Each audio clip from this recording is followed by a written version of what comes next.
3 joyaux japonais de l'ingénierie, pratiquement indestructibles, qui vous reviendront moins cher qu'une seule année de location avec option d'achat de n'importe quel crossover moderne, lequel finira à la casse avant eux. Mais avant de passer aux détails, permettez-moi de vous poser une question. Pourquoi les voitures les plus respectées par les mécaniciens sont-elles justement celles que presque personne ne prend la peine de chercher sur Internet? La réponse ne va pas vous plaire. En Espagne, nous avons un problème sérieux. Les voitures les plus vendues sont principalement des marques françaises ou allemandes. Clio, Polo, Peugeot, Seat Ibiza. Nous tournons en rond. Pourtant, si vous ouvrez n'importe quel classement de fiabilité, les données du contrôle technique ITV ou l'étude annuelle TUV, le top 10 est toujours dominé par les japonaises. Toyota, Honda, Suzuki, Mazda. Ainsi, au cours des 20 dernières années, nous avons acheté le logo et non réfléchi avec notre tête. Et c'est précisément cela qui crée l'opportunité dont nous allons parler aujourd'hui.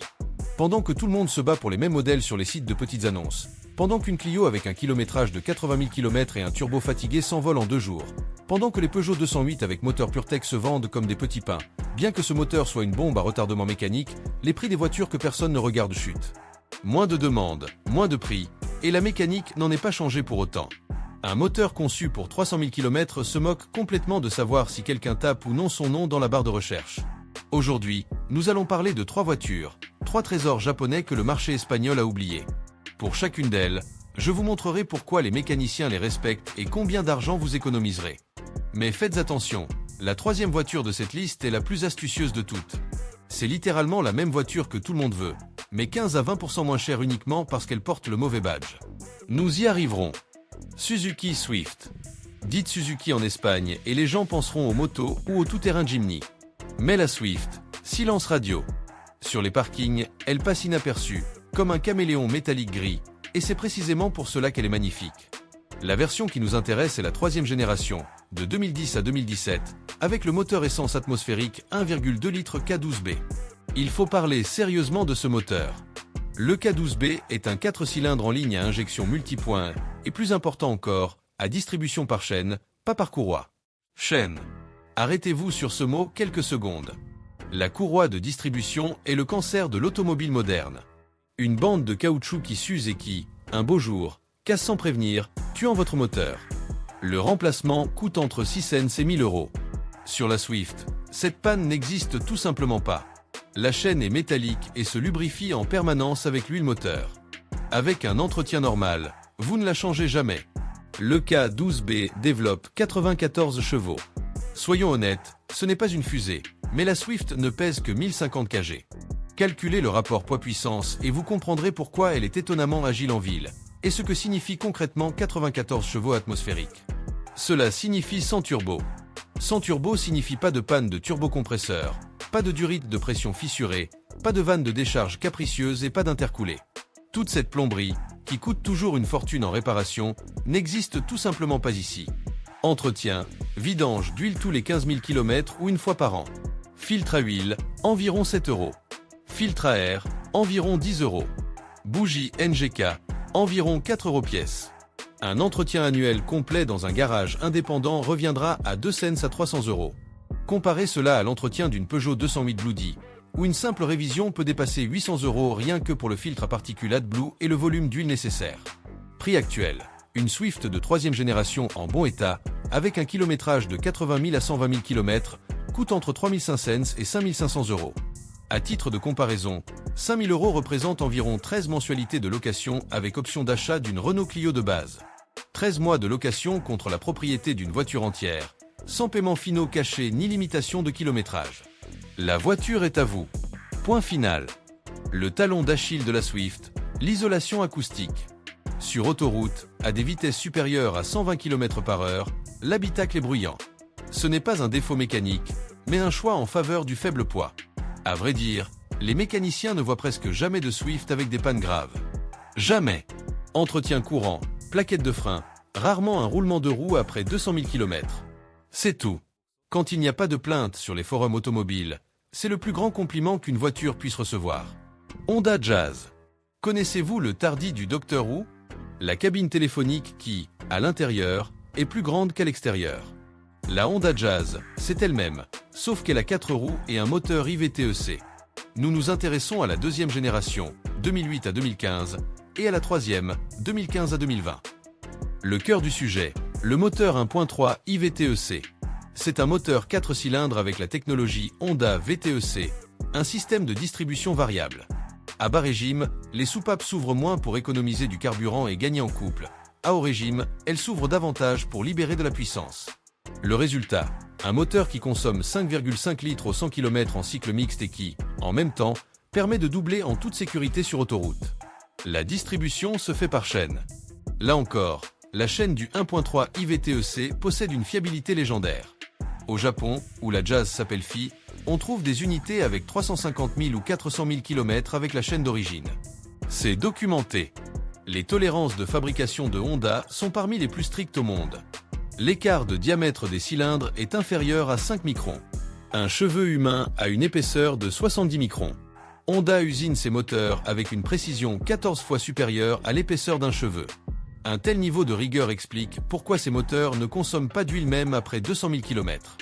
Mais le génie de la Jazz ne se trouve pas seulement sous le capot. Honda a breveté le système Magic Seats. La banquette arrière se relève verticalement, comme un fauteuil de cinéma, créant un espace de chargement énorme du sol au plafond. Un vélo entier y entre, pas même besoin de retirer la roue avant. Le volume du coffre, siège rabattu, dépasse les 1300 litres. C'est plus que dans une Clio, plus que dans une Peugeot 208, plus que dans la plupart des crossovers qui coûtent 2 ou 3 fois plus cher. Une voiture compacte de 4 mètres de long qui contient plus qu'un SUV à 30 000 €. Prix de la Jazz, de deuxième génération, avec un kilométrage de 80 000 à 130 000 km, elle coûte entre 5 000 et 7 000 €. De troisième génération, à partir de 2015, entre 8 000 et 10 000 €. Sécurité, 5 étoiles Euro NCAP, 6 airbags et système de stabilité de série. Le talon d'Achille, sur la deuxième génération, un problème connu est la boîte automatique CVT, variateur, qui peut montrer des signes de fatigue vers 150 000 km. Le remplacement coûte entre 2 000 et 3 000 €. La solution est simple, prenez la version manuelle.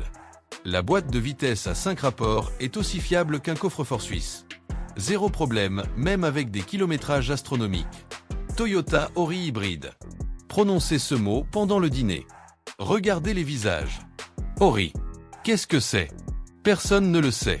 Et maintenant dites Corolla. Et immédiatement, les yeux s'illuminent. Tout le monde sait que la Corolla est la voiture la plus vendue de l'histoire.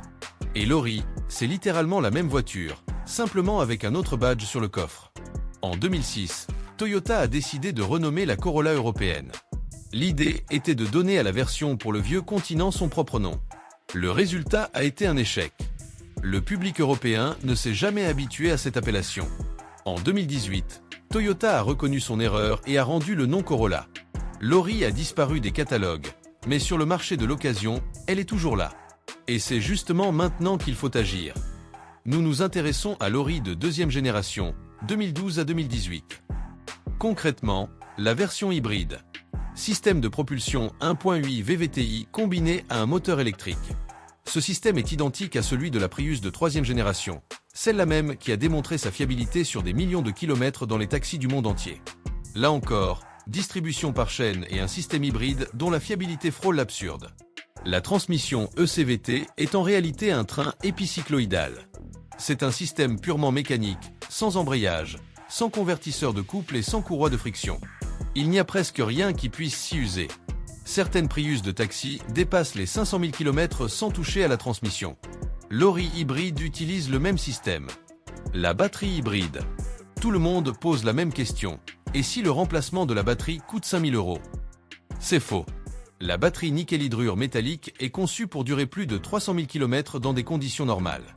Dans le pire des cas, il existe des spécialistes de la reconstruction qui ne remplacent que les cellules défectueuses pour 800 €, pas le bloc entier. Chirurgical, efficace, et pour encore 150 000 km. Consommation en ville, de 3,8 à 4,5 litres au 100 km. En cycle mixte, environ 4,5 à 5 litres. Avec le prix de l'essence tournant autour de 1,85 € en Espagne, la différence annuelle entre une Ori hybride et un diesel consommant 6,5 litres représentera des centaines d'euros multipliés par les années de possession. Et le contrôle technique ITV, l'Ori hybride le passe les yeux fermés. Pas de filtre à particules encrassées, pas d'AdBlue qui s'épuise, pas de vanne EGR obstruée par la calamine. Zéro contrôle défavorable pour les émissions, pratiquement garanti. De plus, elle bénéficie de l'étiquette environnementale éco de la DGT, ce qui lui donne un accès libre au centre de Madrid, Barcelone et autres villes avec des zones à faibles émissions, protégeant ainsi sa valeur résiduelle. Prix, une Ori hybride de deuxième génération, 2014 à 2016, avec un kilométrage de 100 000 à 150 000 km, coûte entre 7 000 et 10 000 euros. Dans le même temps, une Corolla hybride de 2019 à 2020 se négocie entre 18 000 et 22 000 euros. Nous parlons d'une différence de 10 000 à 12 000 euros pour la même philosophie mécanique, la même fiabilité et le même système hybride éprouvé. D'où vient une telle différence? Du nom. Point final. L'Ori se trouve dans l'angle mort du marché, et dans l'angle mort, les prix chutent. C'est de l'économie de l'attention à l'état pur. Moins de demandes pour un produit équivalent, le prix baisse mécaniquement. Non pas parce que le produit est moins bon, mais parce qu'on le regarde moins. Le talon d'Achille de l'Ori hybride, l'ennui. La transmission ECVT fait tourner le moteur à régime constant à l'accélération. L'effet scooter que détestent les puristes. On s'y habitue, mais il faut le savoir. Et le système multimédia sur les modèles antérieurs à 2016 est lent et dépassé. Solution, un support pour téléphone et problème résolu. Regardons maintenant plus large. La location avec option d'achat est le piège parfait. Vous payez entre 250 et 450 euros par mois pour une voiture qui ne vous appartient pas. Une Clio en location à 300 euros par mois pendant 48 mois reviendra à 14 400 euros, plus l'apport initial, plus l'assurance tous risques obligatoires, plus les frais de restitution. Total, de 17 000 à 20 000 euros. Et au bout de 4 ans, vous n'avez rien. La voiture retourne chez le concessionnaire. En achetant une Swift à 4 500, une Jazz à 6 000 ou une Ori hybride à 8 500 euros, vous devenez propriétaire immédiatement. L'argent que vous ne versez pas en mensualité reste avec vous. La liberté financière dans le monde automobile, c'est quand vous ne devez rien à la banque pour une chose qui perd de la valeur chaque jour. La vérité inconfortable pour l'industrie, c'est que ces 3 voitures rendent obsolète le modèle économique sur lequel repose tout le secteur. Les constructeurs ne veulent pas que vous gardiez la voiture 15 ans. Le PureTech de PSA en est l'exemple parfait. Des moteurs qui se détruisent à 60 000 km sur des voitures neuves à 25 000 euros. Pendant ce temps, une Jazz de 2010 avec un kilométrage de 180 000 km continue de ronronner comme le premier jour. La prochaine fois que quelqu'un vous regardera de haut parce que vous conduisez une Jazz ou une Swift, souriez. Souriez en pensant à votre compte en banque. Souriez en sachant que votre voiture passera le contrôle technique sans la moindre objection, pendant que la voiture de cette personne sera au garage pour un capteur à 350 euros. Les mécaniciens le savent, les vrais experts le savent.